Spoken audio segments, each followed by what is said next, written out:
બધાને રામ જન્મભૂમિ ન્યાસે નિમંત્રણ મોકલ્યું કે ભાઈ આવો, આ બધાનો પ્રસંગ છે.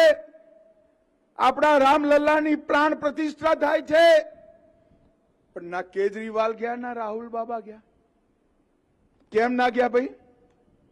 ખબર છે? હું કહું, એ એમની પેલી વોટ બેંક થી બીવે છે. વોટ બેંક થી. વોટ બેંક એમની કઈ છે ખબર છે ને ભાઈ? પાક્કું ખબર છે? તમે તો નથી જ. કઈ છે ખબર છે ને? એ ભલે બીવે, અમે નથી બીતા ભાઈઓ બહેનો. નરેન્દ્રભાઈએ ખાલી અયોધ્યાનું મંદિર નહીં, કાશી વિશ્વનાથ કોરિડોર જે ઔરંગઝેબે તોડ્યો તો ફરીવાર બનાવ્યો.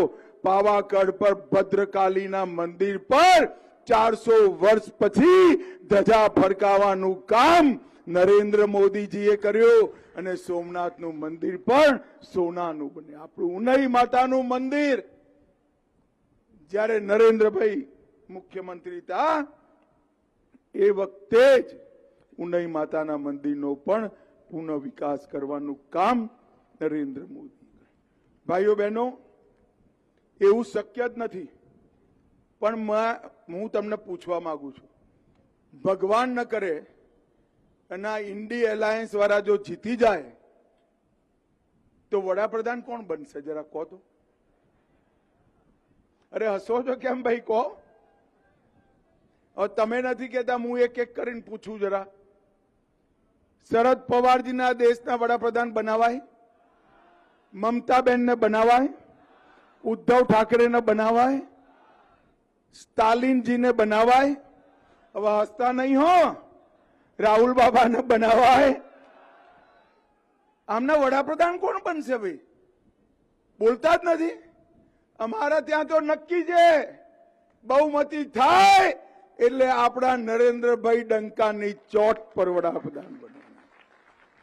એક પત્રકારે એમને પૂછ્યું, એમના એક નેતાને, કે ભાઈ તમારા વડાપ્રધાન કોણ? તો ગૂંચવાયા. થોડા વાર સુધી ડાફેરા માર્યા. પછી કહ્યું વારા ફરતી દર વર્ષ એક બનીશું. ભાઈ આ કરિયાણાની દુકાન છે કે ભાગીદારી પેઢી ચલાવવાની છે? મને કહો ભાઈ, આ દેશ આવી અસ્થિરતાથી ચાલી શકે? એક વર્ષના વડાપ્રધાન પાકિસ્તાનને મુંહ તોડ જવાબ આપી શકે? ચંદ્રયાનને ચંદ્ર પર મોકલી શકે? G20 માં દુનિયાભરના નેતાઓને મહાત્મા ગાંધીની સમાધિ પર એક જ સાથે નતમસ્તક થઈ શ્રદ્ધાંજલિ કરાઈ શકે? આદિવાસીઓનું કલ્યાણ કરી શકે? નક્સલવાદ સમાપ્ત કરી શકે? આતંકવાદ સમાપ્ત કરી શકે? 370 હટાઈ શકે? કરોડો ગરીબોના ઘરમાં ગેસ, ઘર, શૌચાલય, પીવાનું પાણી, 5 કિલો અનાજ, 5 લાખ સુધીનો ઈલાજ અને ઘરમાં નળથી જળ પાણી એ આપી શકે? આ લોકો, એમની પાસે નેતાએ નથી, નીતિએ નથી અને ઈચ્છા શક્તિએ નથી.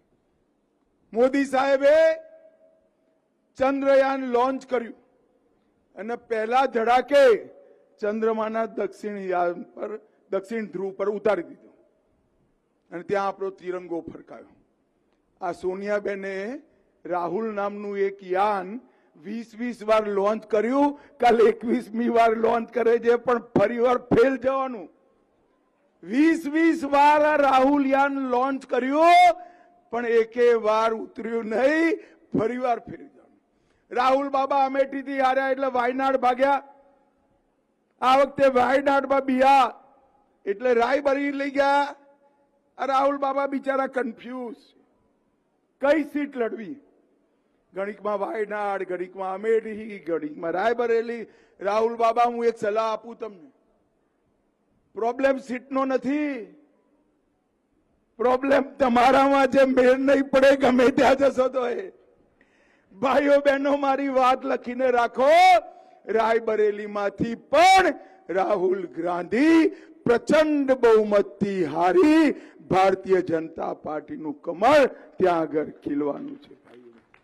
ભાઈઓ બહેનો, આ વલસાડ જિલ્લાના વિકાસ માટે આપણા સંસદ સભ્ય કેસી પટેલ, કેસીભાઈ ઉભા થાવ જરા. વર્ષોથી તમે ચૂંટ્યા, ઉષાબેનને ચૂંટ્યા, ઉષાબેન ઉભા થાવ. અને અમારા બધા ધારાસભ્યોએ ખૂબ પુરુષાર્થ કર્યો. વલસાડ અને ધરમપુર કપરાડાના તાલુકામાં 174 ગામમાં 4 લાખ લોકોની